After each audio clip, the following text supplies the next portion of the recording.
Welcome to Funnel Reboot, the podcast that shares ideas on how to upgrade your lead generation.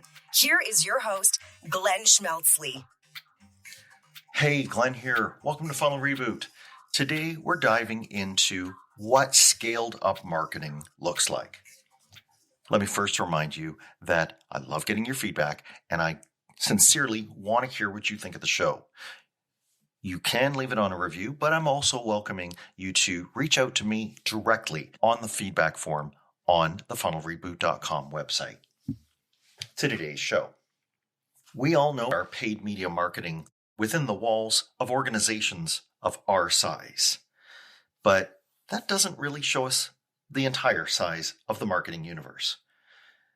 We could be talking about monthly spends of maybe 1,000 or 10,000 or maybe even up to 50,000.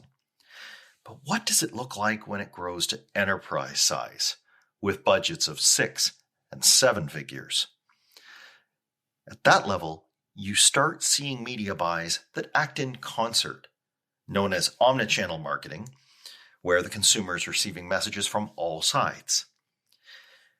And this is only one of the techniques that can be used. And I have the perfect guest to tell us what it's like when you are working at this heady scale. About my guest. Around 2014, I stumbled on something that the pay-per-click community did on Twitter every week. It was a lunch hour discussion called PPC Chat. It still goes on. And at that time, I didn't know anyone else who worked in PPC. That was when I met my guest in the Twitter chat. And although she'd been airing her views there already for 5 years before I came along. And in my opinion, she's one of the OG digital marketers on Twitter. But that's not all she's been up to since growing up in Canada's capital region. She started working for marketing agencies, first in la belle province of Quebec. Now she lives in BC with her jazz-playing husband and a cat in tow. Please join me as we listen to Julia Vyse. I'm so pleased to welcome Julia Vyse. Welcome, Julia. Hi, Glenn. Nice to be here. And I'm really glad to have you give us a perspective that I don't think a whole lot of B2B marketers in small to mid-sized businesses or in agencies that serve them normally get a window into. So for the listeners, Julia is a person who has come up through the ranks in pay-per-click marketing. And I'm going to turn it to her for a second to tell you a little bit more of that. But I want you to appreciate the fact that she doesn't all the time work with the kinds of companies that we normally work with. Julia, why don't you take it from there? Thanks for that. Sure. So I did come up through the ranks, as it were, although we're not exactly a ranking system out here in the Wild West. So I started in search, and that has been my specialty for pretty much my whole career. But that expanded into social. I came at it from a copywriting perspective, so I did a whole lot of copywriting, SEO writing, then paid search, then paid social. And as things continued to expand, I continued to move to different agencies that had different clients. So Yes. I'm now the digital director for iProspect West, which is a part of Dentsu. So Dentsu is a pretty big holding corporation. We're all over the world. So I have access to all kinds of other things. And one of the things that I bring to that particular team when I joined is that we had a very, very strong media presence and a very strong media program for some of the clients that we worked with, but we didn't necessarily have the performance marketing.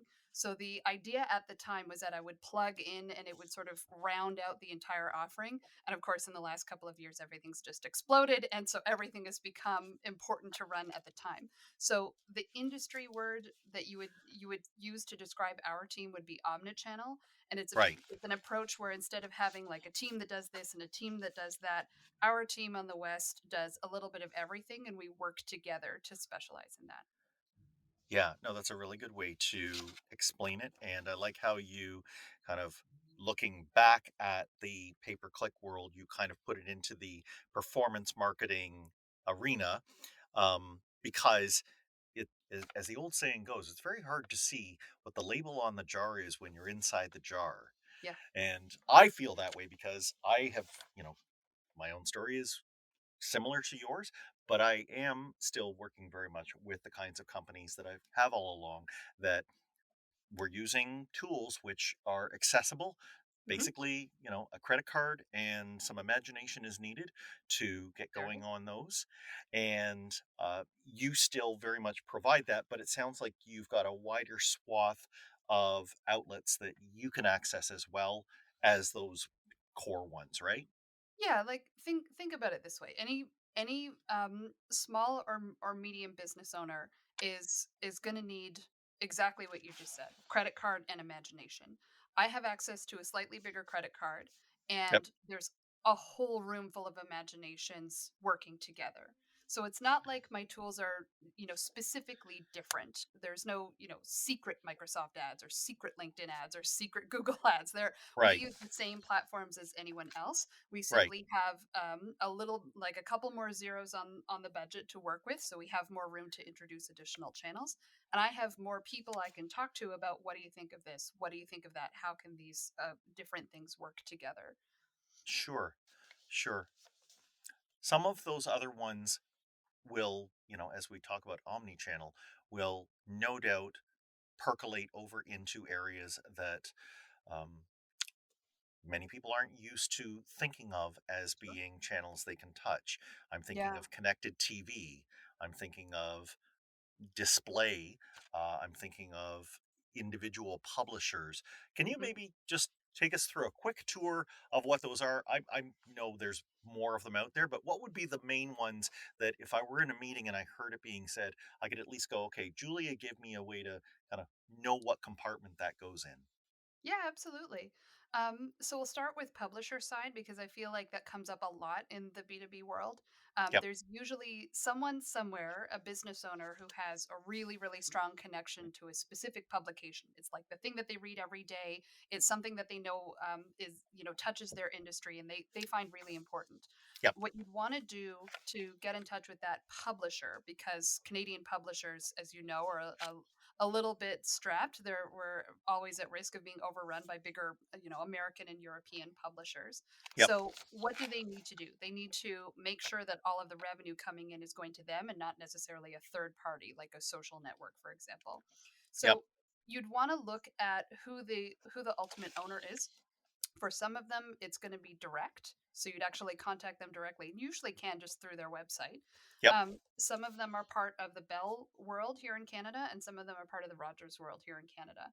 And if Right. again, they want you to participate, they want you to Okay. And advertise with them. So and it's very south easy of to the reach out to border, them. would these be like Verizon? Like I know that, through Yahoo they have a fair amount of reach. So there are analogs in Correct. roughly the same, right, media conglomerates in any country. Yes, absolutely. And if you're thinking about international, yes, I call America international because I'm here. So if you're thinking about international, then ultimately, um, go to the publication that you actually care about. Like, find that particular Right. restaurant industry magazine. Find Right. that particular, Globe and Mail publisher that you care about. They will Yes. usually have a way to contact them, and they want you to advertise with them. They don't necessarily want all of their funds going to, some intermediary, some digital Gotcha. intermediary. The nice thing about that as well, if you have a little bit of extra time, is that quite often, if you purchase something like your front page takeover, let's say this is a really, really big splash that you want to make, you'll usually be able to get onto their socials as well. Like, they will do some social promotion as well. Right. Yes. Yeah. Is it fair to say that if you go to them and say, I would like to do this, and here's roughly how much I have to spend, that they will come back with a bundle of ways that their various properties could use that budget? Yeah, so depending on the publication, yes, you will find that some publications are big enough that they just publish a rate card, so they Yep. can just tell you, like, if you want this, here's our package, because they just have too much demand. HuffPo would be something like that, although I think they're working with Oath now. Yep. So and anything big enough will probably be able to give you a sense of how much is needed right away. That will help you in your budgeting for the year. Yep. But if it's a smaller, more niche publication, or if it's something that has a really specific readership that you want to reach, absolutely, absolutely. I mean, small businesses are built on conversation, so go ahead and have a conversation with these publications. Yes. Yes. And consider that though they may be big, to use your restaurant, machinery example, they are targeting a very small niche. So don't imagine that they're immediately out of reach budget wise. They may be well Hmm. within reach. Hmm. Yeah, they may surprise you. If we are to talk about some of those other things that, let's say, these media guys have on their network, I Sure. guess we start to get into the display side of things. Can you tell us a bit about um, what's available out there and what we should make of that world? We start to hear programmatic, we start to hear about whether you're on a demand side or a supply side. Take us through some of Sure. that. Sure. So I will talk a little bit about this, but I do want to flag that at my organization, there are people who are much more expert in programmatic display than I am. But I'll give you a little taste. Sure. So when you're thinking about programmatic display, this can actually be a bit of a turnoff, especially if you're expert in your business and your business isn't media. You have other things to do with your time than figure out where Right. your ads are running. Then it may be a little bit of a turnoff because it feels like a black box. So the general idea is this: you would build an audience and you would say, I want to reach XYZ specific person. So I want to reach a specific, let's say it's a specific job title, and let's say it's in companies in one region that are VC funded as opposed to self funded. Let's say, I don't know why, I just Sure. made up some Let's go parameter. with it. Sure. So at that point, you would come up with different ways you can reach that audience. And in the world of programmatic display, you've got some options. You can go into the simplest, most accessible version of this is the Google Display Network. So you just Yep. look at some of the audiences they have available and see if it matches up. Next, from a B2B standpoint, you probably go with the Microsoft Audience Network run by Verizon. And again, you try and match up that audience parameter and see if you find a fit that you like. If you don't, or if you find that they're not necessarily giving you exactly what you need, then you'd start reaching out to partners. And those partners would create your audience. They would come back to you with, like, I can build an audience this way, I can build an audience that way. And you would then choose which one has the best audience. So right away, this might feel a little uncomfortable because we haven't talked about any sites yet. We haven't said like your ad will show up here. It's Yep. because it's a big, giant group of sites. And when Yep. you start working with a partner, it's usually a bit of their secret sauce. They actually won't be able to tell you ahead of time exactly which ones, although usually responsible ones can give you a top 10 or a top dozen. And you would Sure. get a placement list Without later. giving away the keys to the kingdom. Correct. Correct. So then you have to talk about blacklists and whitelists. Hopefully, these days with brand safety concerns, everybody already has that done. Yes, Yeah. no? Yeah. I don't want to be appearing beside things that have very bad connotations and that might spill over to my brand. Yeah, so ultimately think about your audience. If there is something like, there are sites I think we can all agree are just never brand safe, so we don't really need Yep. to mention those. But there are Nope. also sites that are, in certain cases completely reasonable, but irrelevant for your business. So Yeah. you just have to make sure that you have your comfort levels and your specific selections identified. If it's a lot of trouble, your partner should usually be able to help you. They will often have brand safety Yeah. exclusions already. So Yeah. work with them. Don't give yourself a whole pile of homework or tell yourself it's too hard to do. Just think about, like, oh, I happen to know that sites on XYZ topic are not for me, so leave it off. No problem. Yeah. But there is, and uh, we've talked a little bit about intermediaries, and, you know, they sometimes are going to get slammed for not adding any value. But one case that I can think of where they Mhm. would perhaps add value would be compared to, let's say, you just checking a box inside of a platform that you're accessing. Mhm. If you are in a field where the theme or a related theme to what you're selling could have the words pro or anti attached to it, and Mhm. you are maybe on one of those sides, you should be seeking out.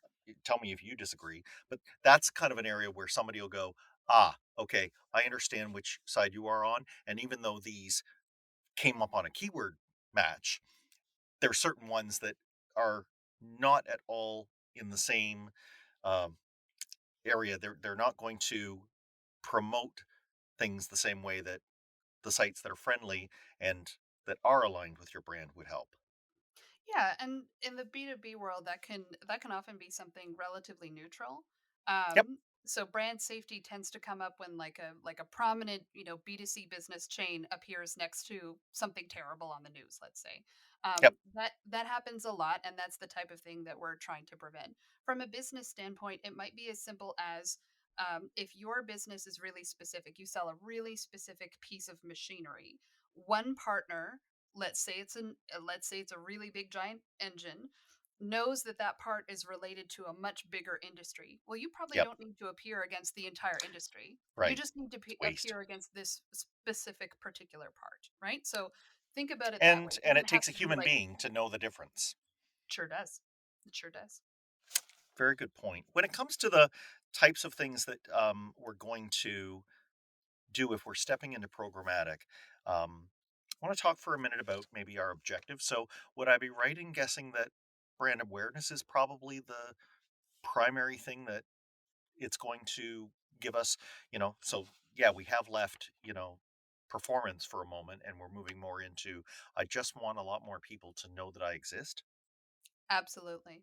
So I like to use a rubric in both the campaign planning and the reporting. So matching, sort of bookending the before and after, where Yep. you have awareness media and you measure that on awareness. You're looking at impressions, you're looking at CPMs, you're looking at reach, brand lift if possible. That depends on your budget a little bit, but it's there. So you're going to treat awareness media as measuring awareness. So how many people can actually recall your ad, how many people are actually seeing your ad, and like whether the ad actually moved the needle. Yep. Next to that, you get into interest and engagement. So that's where you get into clicks, people viewing Ooh. your videos, people sharing Yeah. your videos. Two totally separate things. And it is easy in the world of I need to get this done right now, or some um, potential partner has offered me an all-in-one package. So I've seen over and over again business owners look at awareness media and then say, I didn't get enough clicks. It's not made for clicking. It's not Yeah. what it's for. So Right. I would just be really clear on what, if you need site traffic, do something other than display. If you need people to know who you are and to raise awareness and you have an acceptable way to measure that, go for it. But I love your point about separate reports. Like, label it right at the top. This is what this one is for. And then your decision maker should hopefully not zoom in like they're so used to doing on that conversions column or clicks column, Yeah. because that's not what this is about. Well, and you can still have it a relatively simple one-page report. So I'm imagining a report where we have, let's say, programmatic display, let's say some Spotify podcasting, some paid search, and some LinkedIn. Let's say all four of those. You Yep. can put all of those in a table, but there's a box around awareness. What are we measuring and what does this do? And Yep. probably your display and your Spotify is going to be right at the top of those. It's going to have the highest metrics. The next box, still all in the same line across this table, will be interest and engagement. And then the final box would be your conversions and revenue. So you can still put all this together. I just really feel strongly that if you're the decision maker, please take this to heart. If you're working with a decision maker, please make it as easy as possible to understand that awareness media does awareness, engagement media does engagement, conversion media does conversions. Yes, we should aim for that, but I'm about to throw a big curveball in, Sure. because because as you start to go along with those different channels put along the same one, s- a person who is oversimplifying it will think to themselves, these are different audiences that I could simply add up, to imagine a total. When Yep. what we know to be true is that these are just different touch points, some of them on overlapping audiences. Oh yeah. And that takes us into, all right, well, what are those audiences good for? Because once we get a particular cluster of those individuals of it, that come through on a first touch point, what else might we do with them? So now we're into audience management, Mhm. maybe for retargeting. Can you tell us a little bit about, what things look like as you add zeros on and complexity on? How complex and sophisticated can you get with audiences? you can get really complex if you want to. So Yeah. I'm in a unique position where, with a couple of my partners, so I'm here in British Columbia. Yep. And I have a couple of partners that are regional. In other words, they only want to target people in BC. So I have about a 5 million person pool to work with. And the more I chop it up, the smaller the pool gets. So, how Yep. do I move people down the funnel? How do I manage overlap? These two things are sort of on my plate day by day by day. You can Right. start with what I've suggested, which is a channel strategy. It's not the only right answer, and you don't have to do it that way. This is just the example that I chose to use. Sure. Um, you could then start considering, what does your audience mean to you. So first, if you've sort of set out that you want to build awareness, great. Once you build awareness, then what happens next? Hopefully you build interest with a specific type of person. So can you invite that person back to your website or your LinkedIn page or your podcast or whatever it is that you're trying to do? The next part of that person, once they've arrived at your website, what have you done to inspire them? What have you done to offer them? Like, why are they doing this? Why are we moving down this funnel? Yep. Hopefully it's ultimately for a purchase or a partnership. That's up to you. But you have to always consider who this person is. So if you're running your awareness media concurrently with your engagement media, concurrently with your conversion media and your Yep. retargeting, please Yep. think about why you're retargeting someone and don't just follow them around everywhere forever. No. And they are being cookied at every one of these stages? They can be, although cookies are going away. So, Right. So yeah. how do you see this working once cookies are out of our browsers? So I'm so glad you asked that. Some of the partners I work with are public sector, and here in British Columbia, that means no cookies. It is unacceptable for us to Right. cookie them for legal reasons. The BC Yep. privacy laws are quite a trip to read. Yeah. So we don't use that. We're already out of the cookie game. Um, so that leaves you open to quite a number of different things that you can try and do. The first thing I would say is don't panic, because I know a lot of us are used to cookies and we see this tool going Yes, away. we got very attached over the 2 decades. We sure did. We love our cookies. So I would start with what media you're using. So if let's say you're developing a franchise and you're reaching out to potential entrepreneurs on Facebook and you have a video ad, you Okay. can retarget to people who've seen that video, whether or not they've been to your website. So that's one way to start. If they've seen the video, they've engaged with the video, okay, next I'm going to invite them to join me and talk about becoming a franchisee. Let's say you're interested in people who have a really highly technical curiosity in a particular part that you create, and you have shared a video on Reddit and YouTube, and a lot of people who saw the video or commented on the video then can be invited to into your stream. Again, you can retarget Okay. those people in If they've Google engaged. without, if they've engaged with your video. So Yep. people who've watched XYZ. So there are ways to do retargeting without cookies. There's also first party, and I want to pause for a moment because I said public sector. We don't Yeah. use first party for public sector. That's illegal in BC, at least for Yes. now. Yes. But if you're in an industry and a region where that is appropriate, go for it. Invite people to connect with you, invite people to sign up for your emails.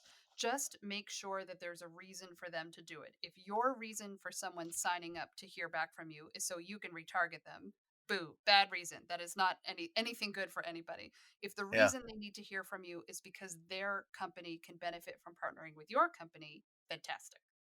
Yes. Yep. No, that makes perfect sense. And you're using you're letting the user experience guide you. Well, that's what it should be. I mean, oftentimes in B2B, it can be really, really tricky. The sales cycles tend to be longer, but the relationships are longer too. A Right. retail partner needs people through the door to buy the thing, and hopefully they return and buy the thing again, depending on what the thing is. But a business partnership can span decades. So when Right. you invite someone into your home and you ask someone to invite you into their home, you have to really be sure that this is a good partnership and this is worth trying out. So Couldn't agree more.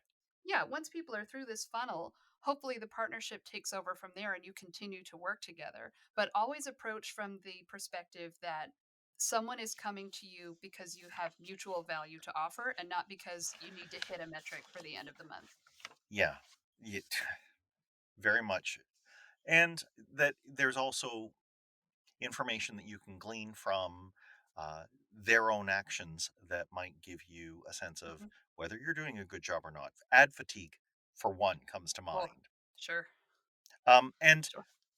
like this is part of this, and it is getting more difficult with cookies going away, is that having people who belong to an audience because of a touch point, whether it's by yourself or at first party, or you've allowed a intermediary to, reach out. They know who that audience is. You are simply getting, Mhm. a number back saying this many are in that.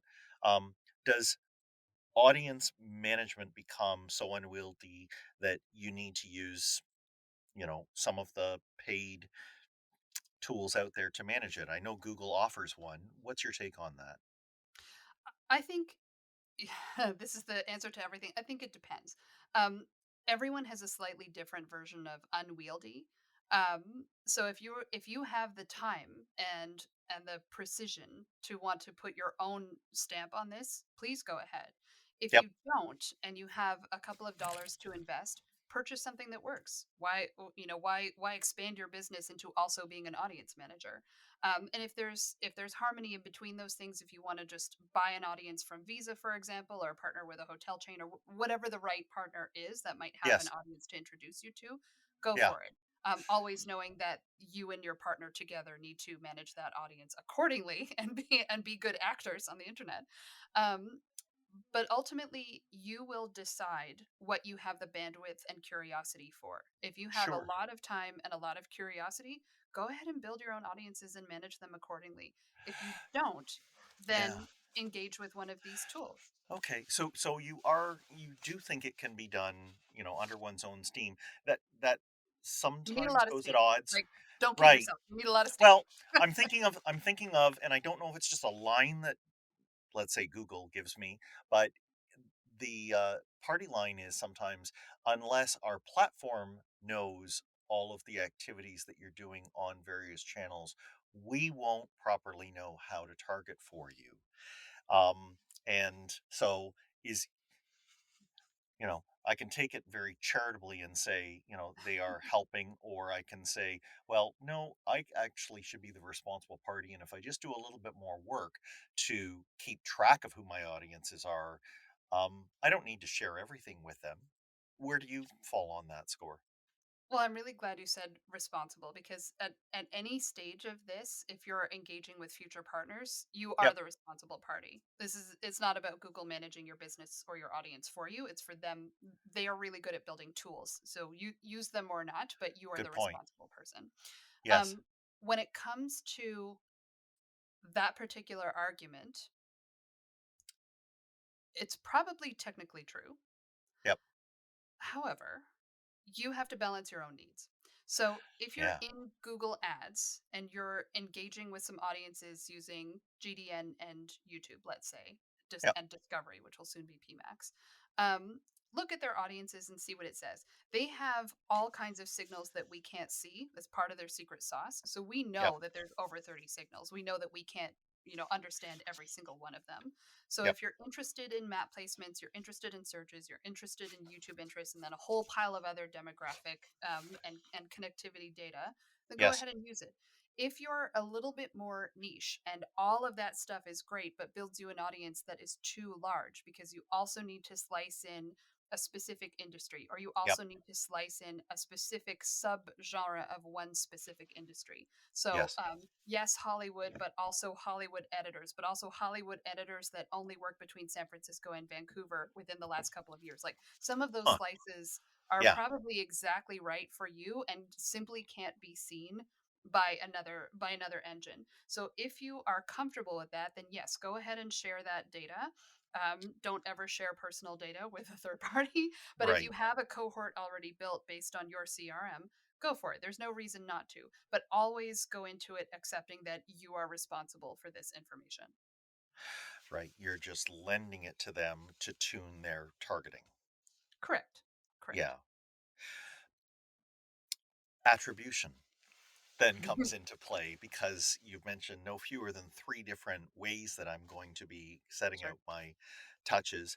Um, does this problem rise exponentially as I add more channels in my omni channel multi-pronged campaigns, or do you not let attribution drive you crazy, and you take a very sane approach to it? Like, how big a problem does this become? I mean, no one's ever accused me of sanity.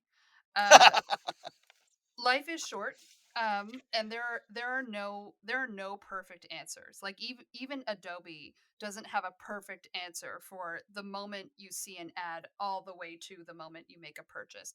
I'll give you the example that I use all the time when we're talking about attribution. I'm using myself as an example. Sure. So hypothetically, yesterday morning I went to the office and I got a coffee on the way in. Okay. Okay. Now, when I bought that coffee, did I do it out of habit? Did I do it because it was close by? Did I do it because I saw an ad the night before? Did I do it because I was sleepy and I wanted a coffee? Did I do it because there was an offer in my app? Yeah. What You'll never know. And in fact, we there probably is a confluence of all of those things until Yes. we have like chips in our head that are actually accurate, which unlikely. Mm-mm. We're never going to know the rate at which all of those different behaviors actually can actually be attributed back. All we know for sure is that I passed by a coffee shop near my office, I made a purchase, and then I went about my day. So, a business owner driving themselves bananas trying to figure out what the actual journey is probably could be using their time a little bit better. I think Yes. it makes a lot more sense to say here's a big awareness audience that probably needs to be honed down. Once we hone down the aware audience into people who are likely to engage with you, let's have a chat with them. Let's figure out why they want to engage with you and if they would be a good fit for partnership. Once people start converting, please use lookalikes. Please find other people who are like the people who have converted. And please continue the relationship. Invite them to invite other people. You can bypass your whole funnel just with word of mouth. True. So make sure that attribution is really useful in terms of monitoring your investment. Like you don't want to not measure, but Yep. again, understand what you're measuring. Brand lift studies are really helpful. Awareness media is really helpful. Will you take that all the way through to a click? If you're in a vacuum and you only do those four things and you have enough in your GA4 to do your data driven attribution, so there's enough data behind it ahead of time to actually make those guesses, and Yes, they're educated guesses based on algorithmic data, then that's right. fine. But I have just identified a really, really specific situation. Most of us are not in that boat. No, very well put. And I guess the other thing that uh, it, it says to me, given where you sit in here inside of a large agency that would be happy to bring on clients that want to use many different channels at once, Mhm. is that you're prepared to give them that cold shower, sober note of be careful how much weight you put on this. And I think that once that trust is fostered between whoever's running the ads and the advertiser who has to part with hard-earned money, I think that that's a great partnership tone to set when it comes to attribution. Because for me, the big takeaway for attribution is the questions that it surfaces. It's when you get past the all right, I realize that somebody walking by a billboard that says buy a coffee is not at the same level of engagement as somebody who is opening, like, has on their real estate of their phone a coffee store's app, and they see a new notification on it today.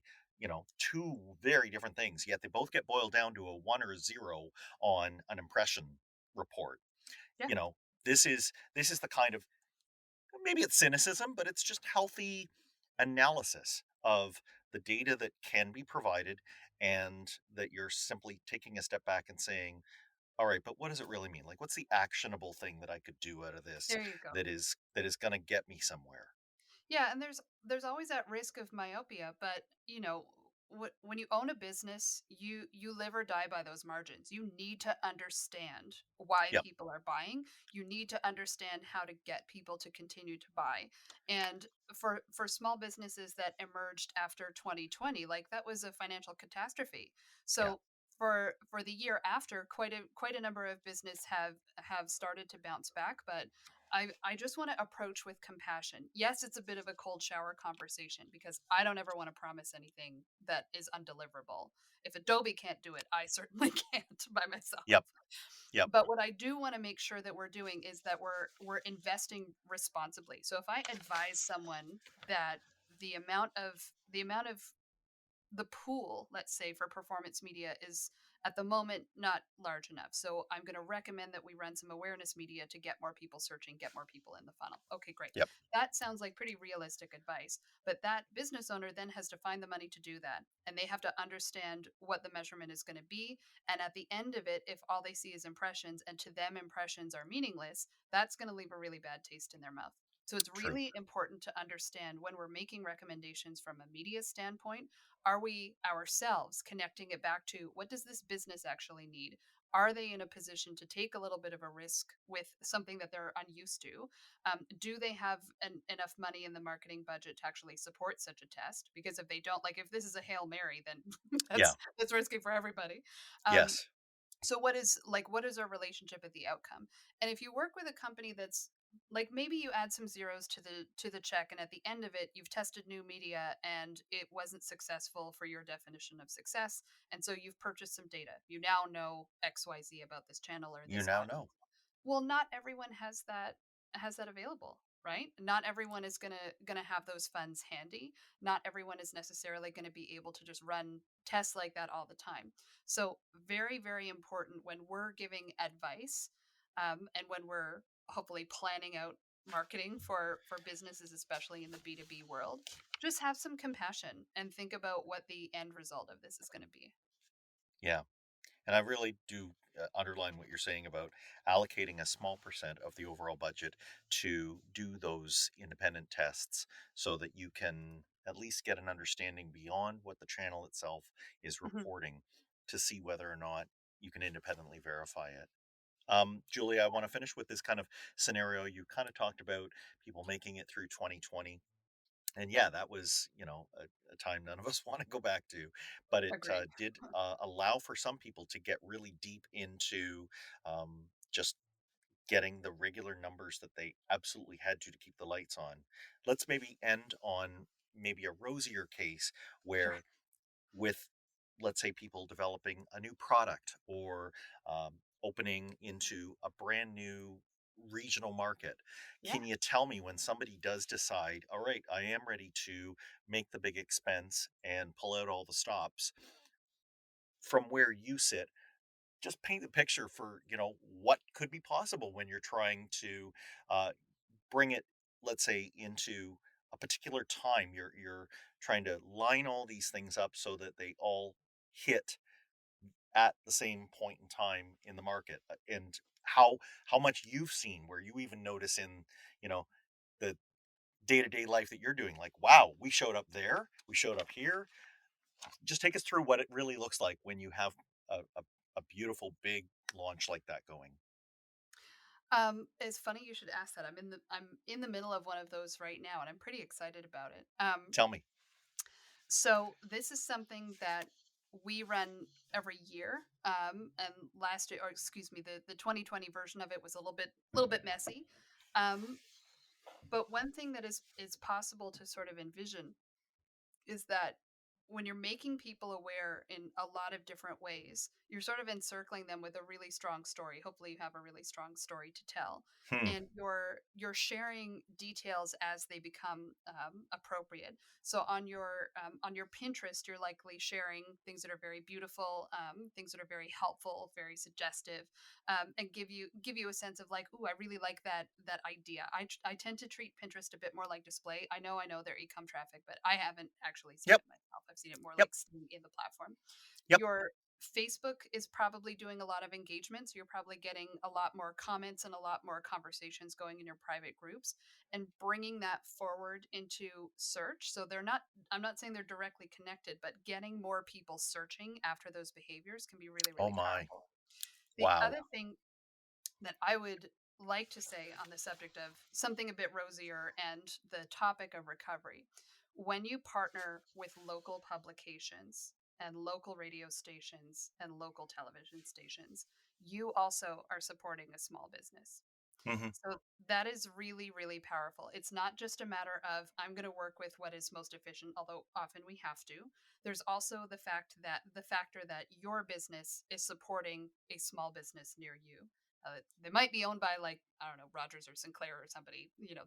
That's always a risk. But these are people you know. These are people whose local economy is connected to yours, and I think that that can be really powerful. It's not just about who are you in this region as a business owner, it's also who are you in this region as a business partner. Yeah. Yeah, and it's less about vanity because even though the top line numbers may not be huge, you understand exactly what kind of impact you're going to have. Absolutely. Absolutely. That's a fantastic way. It's heady when you think about how omni the channels can get. Hmm. But it must be nice when they all act together like a symphony to be able to provide that experience. And I know that listeners today are happy that they heard somebody like you describe it in. I know it's complex, but you made it seem like it's just very straightforward. Julia, if people want to reach out to you and find out more about what you do or where you like to hang out on Twitter and other places, where can they go? Probably the best place would be Twitter in terms of conversation. You can find me on LinkedIn, but I don't do a whole lot of like engagement there Yep. Yep. for whatever reason. So at Julia Vyse is my Twitter. I have a bunch of other socials, but honestly, it's all about jazz music and my cats. So I don't know how engaging that would be for all of you. All right. We'll have your Twitter ID in the show notes and I'll point people there. And I just want to finish by saying thank you so much for coming on the show. Oh, my pleasure. Thanks for inviting me. And to the listener, I hope you got a lot of value out of this. I know I did. And I would encourage you, if you know someone else who could benefit from this, please flip over the episode to them so that they can get a chance to hear what Julia has to say on how you can think about things stretching all the way up to enterprise size when it comes to your marketing campaigns. And I hope you got something that helps you make your funnel even better. Thanks for listening. Follow the show on Twitter at Funnel Reboot. If you like what you've heard today, please consider leaving a review wherever you get your podcasts.